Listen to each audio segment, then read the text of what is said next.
Kita lanjutkan kembali pemirsa, kabar petang ini mengenai pembatasan aktivitas warga dilakukan di Depok, Jawa Barat menyusul tingginya pertambahan kasus COVID-19 yang diduga akibat aktivitas antar wilayah. Aturan ini diterapkan bagi pertokoan, restoran dan juga swalayan ataupun mal yang harus tutup pukul 6 sore. Hal ini bertujuan untuk mengurangi kerumunan orang di tempat-tempat tersebut yang dapat menimbulkan penyebaran COVID-19. Sementara bagi karyawan yang bekerja di luar kota Depok dan pulang kerja lewat dari jam 6 sore tetap diperbolehkan.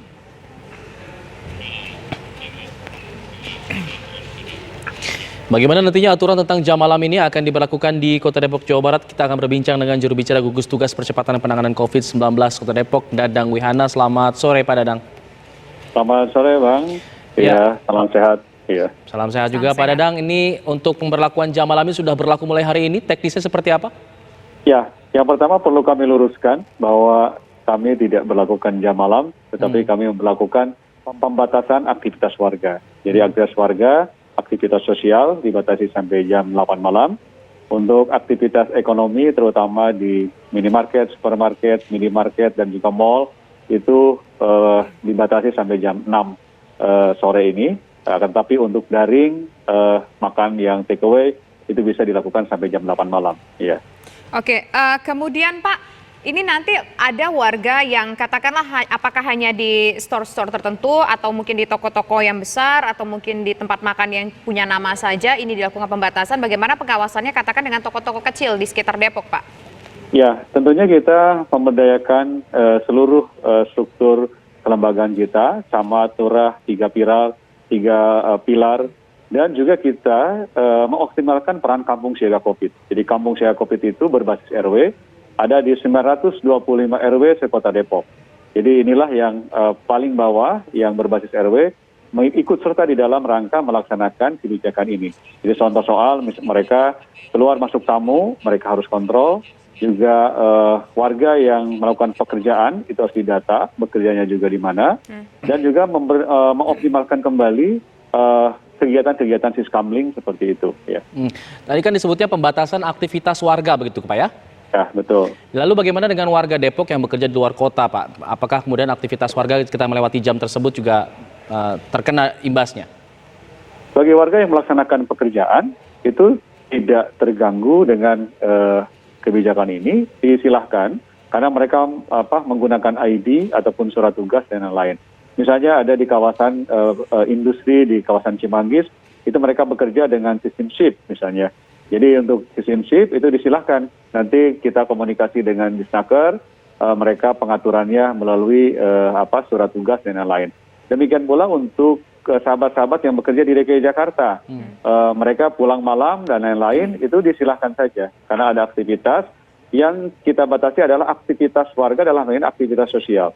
Misalnya ketika mereka melakukan pertemuan-pertemuan di Depok, lalu ketika mereka melakukan resepsi pernikahan, yang tadinya kemarin kita longgarkan bisa malam hari, saat ini kita batasi sampai dengan jam 8 malam, seperti itu. Kalau ada yang melanggar apa sanksinya, Pak? Ya, saat ini kita kedepankan proses edukasi dan sosialisasi. Nanti pada saatnya kita akan melakukan penegakan hukum, dalam ini Satpol PP dibantu oleh TNI Polri, akan melakukan penegakan hukum, terutama nanti ketika mereka yang melanggar, kita akan lakukan penindakan terutama kepada penyelenggara acara dalam hal ini. Untuk personalnya, untuk pribadinya, yaitu protokol kesehatan misalnya tidak menggunakan masker, itu adalah penindakan kepada personal, seperti itu. Untuk pembatasan aktivitas ini artinya ada pembatasan perkumpulan warga begitu, Pak? Apakah ada jumlah tertentu yang disoroti oleh gugus tugas? Minimalnya berapa begitu? Ya, saat ini sebetulnya kalau di pengaturan kita, misalnya untuk festival seni dalam lingkup kecil, itu maksimal 30 orang gitu kan. Nanti kalau itu standarnya sekarang kita dalam perwa gitu kan. Tetapi saat ini kan untuk kerumunan kita tidak bisa terdeteksi jumlahnya. Karena kalau berdasarkan data pada 2 minggu terakhir ini, sumbangan kasus itu lebih banyak dari import case, yaitu jadi lebih kurang 70% itu berasal dari luar yang berdampak kepada penularan di level keluarga dan juga komunitas yang ada di Kota Depok. Maka dari itu, untuk kebijakan protokol kepada pribadi, itu kita gelorakan personal lockdown. Untuk keluarga ada protokol kesehatan dalam surat edaran terkait dengan protokol kesehatan kembali kerja. Nah, untuk komunitas saat ini aktivitas warga dengan kebijakan pembatasan aktivitas warga. Pak, ini kan mulai disosialisasikan hari ini. Akan berlaku sampai kapan, Pak? Kita lihat tren kasus ya, perkembangan kasus COVID-19 di Kota Depok.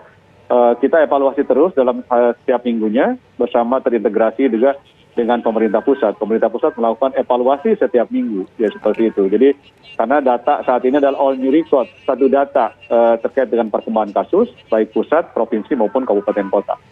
Pak, untuk angka penyebaran COVID-19 di Kota Depok ini seperti apa dan paling banyak datangnya dari mana? Ya, saya katakan tadi 70% dalam 2 minggu terakhir ini adalah import case. Dari klaster-klaster perkantoran dan tempat kerja, seperti itu. Dari tempat kerja dan klaster perkantoran di luar Kota Depok menularkan kepada keluarga, dari klaster keluarga. Jadi terjadi transmisi lokal. Nah, untuk menghindari itu makanya agar tidak memperluas penularan, kami mencoba tadi untuk mengeluarkan kebijakan pembatasan aktivitas warga. Iya.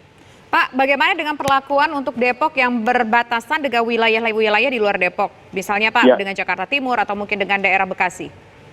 Ya, kami koordinasi intensif dengan masing-masing gugus tugas, baik secara pemerintah, komunikasi, koordinasi, maupun secara personal antar bidang-bidang kebijakan. Terutama kami menangani bidang informasi dan kebijakan, misalnya kami koordinasi dengan Kabupaten Bogor, Kota Bogor, dan juga kita mirroring dengan DKI Jakarta. Bagaimana kebijakan yang ada di DKI Jakarta, bagaimana kebijakan yang ada di kita. Karena sinergi kebijakan ini perlu dilakukan. Jadi kami memang saat ini melakukan koordinasi dan kerjasama dengan daerah-daerah sekitar. Memang idealnya dalam rangka menangani COVID-19 di Kota Depok maupun di Jabodetabek, memang idealnya ada Satgas Penanganan COVID Jabodetabek. Itu agar mempermudah di dalam menyusun regulasi dan juga ada kesatuan gerak langkah di dalam rangka pencegahan dan penanganan COVID. Ya, ini tidak terpisah-pisah. Terima kasih Pak Baik. Dadang Wihana selaku juru bicara gugus tugas percepatan penanganan COVID-19 di Kota Depok, Jawa Barat. Selamat sore. Salam sehat. Pemirsa, Kota Depok ini mulai memberlakukan pembatasan aktivitas warga. Lalu bagaimana kondisinya malam ini? Ada Anggia Ebon yang akan mengabarkan untuk Anda. Boni, bagaimana kondisi di Kota Depok saat ini? Kemarin melaporkan dari Bogor, sekarang dari Depok. Ya, selamat petang Alfa, Tisa, dan pemirsa. Terhitung mulai hari ini pemerintah Kota Depok akan membatasi aktivitas warga khususnya di malam hari. Ada beberapa kebijakan atau peraturan yang harus warga ketahui. Yang pertama adalah pembatasan jam operasional sejumlah sektor usaha seperti mal atau pusat perbelanjaan, kemudian minimarket, supermarket, restoran hingga kafe ini dibatasi hanya boleh beroperasi hingga pukul 18 waktu Indonesia Barat. Tetapi kalau untuk layanan antar atau pembeli yang membungkus makanan untuk dibawa pulang ini masih diperbolehkan hingga pukul 9 malam. Selain itu, Alfat, Tisa, dan pemirsa, warga Kota Depok ini juga untuk beraktivitas di luar rumah dibatasi hanya hingga pukul 8 malam. Tetapi kalau menurut pemerintah kota, aktivitas di luar rumah ini sebenarnya lebih difokuskan ataupun tidak diperbolehkan di atas jam 8 malam untuk aktivitas sosial. Jadi seperti perkumpulan atau pertemuan warga itu tidak diperbolehkan. Tetapi kalau untuk masyarakat yang pulang kantor atau pulang bekerja di atas jam 8 malam tentunya masih diizinkan. Nah, kalau kita berbicara mengenai situasi kondisi terkini, ini sudah lebih atau sudah lewat dari pukul 18 waktu Indonesia Barat. Saya saat ini berada di depan sebuah pusat perbelanjaan di kawasan Margonda, Depok. Tadi saya lihat tepat pukul 6, pukul 18 waktu Indonesia Barat, pusat perbelanjaan ini sudah ditutup dan hingga saat ini memang masih ada beberapa pegawai ataupun pengunjung yang baru keluar. Tapi kalau bisa Anda saksikan di layar kaca Anda, ini pihak petugas dari pusat perbelanjaan ini sudah menutup gerbang untuk memasuki pusat perbelanjaan ini. Nah, kalau pusat perbelanjaan nampaknya patuh, tapi selain itu saya juga lihat di sepanjang jalan Margonda ini di pukul 6 waktu Indonesia Barat atau pukul 18, saya masih melihat ada supermarket atau minimarket, kemudian ada juga pedagang kaki lima yang masih berjualan. Jadi ini kita memang terus melihat, memantau bagaimana jalannya penerapan ataupun pembatasan aktivitas warga ini, karena kalau untuk hari ini, hari pertama memang sifatnya masih berupa sosialisasi ataupun pemberitahuan kepada masyarakat. Mungkin nanti dalam 2 atau 3 hari ke depan akan dibentuk peraturan wali kota sehingga bisa jadi warga yang melanggar ini akan dikenakan sanksi. Demikian Alfat dan Tisa.